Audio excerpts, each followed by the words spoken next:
Ah, c'est pas trop tôt, ça fait 1 heure que je vous attends. Monsieur Béret, inspecteur Jedgad. Ouais. Si je suis ici, c'est pour vous parler du vol de la Banque de France. La Banque de France, mais on croyait marcher sur la tête, de quoi vous parlez? Excusez-moi, je voulais parler du vol du coffre-fort de Madame France, la voisine du 4e. Ah, je retombe sur mes pattes. Je ne connais pas cette Francine, je vois pas de quoi vous parlez, moi. Je vais vous narrer les faits, peut-être que ça vous aidera à y voir plus clair.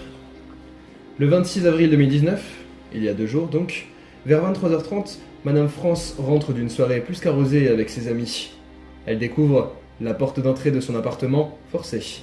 À l'intérieur, rien n'a changé à part la porte du congélateur qui est grande ouverte, ainsi que, au milieu des poêlées campagnardes, forestières et j'en passe, la porte de son coffre-fort, qu'elle cache habituellement ici, qui est ouverte elle aussi. Et alors, vous allez dire que vous me soupçonnez, c'est ça? Pourquoi moi? Tout à fait. Il semblerait que le voleur n'ait pas eu à chercher très longtemps avant de trouver ce qu'il lui fallait.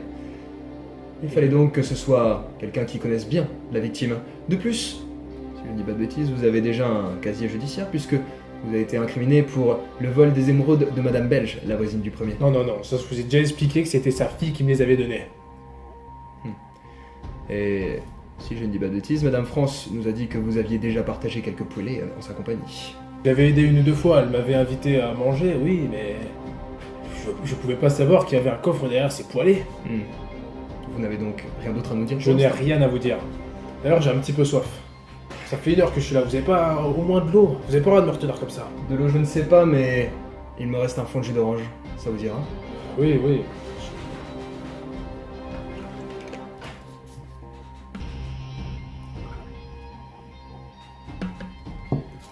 Ah, ça va faire du bien.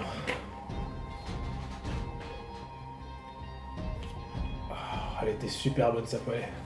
En plus, c'est moi qui l'avais choisie, elle m'avait dit tiens, prends-en une au hasard. Ah, je vous dis pas, j'étais un petit peu surpris quand genre, je bouge la poêlée, je tombe sur un coffre. Il m'a fallu que je la fasse boire un petit peu pour que genre j'obtienne le code et tout, mais... Ah, il était très bon ce jus d'orange. Bref, continuez. Continuez quoi? Vous n'aurez aucune information de ma part. On va faire une pause. Enfin, on perd notre temps là. Il servait à quoi cet éclairage? Le jus d'orange, le jus de l'orange. Il a commencé à parler quand je lui ai servi du jus d'orange. Mais j'en ai plus maintenant. Chier, j'avais trouvé un moyen de le faire parler.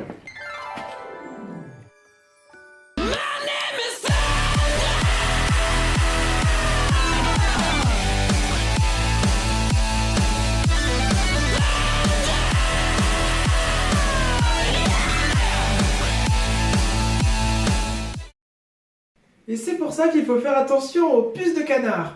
Fait divers maintenant, le suspect qui avait été appréhendé pour le vol du coffre-fort de Madame France, eh ben c'était lui.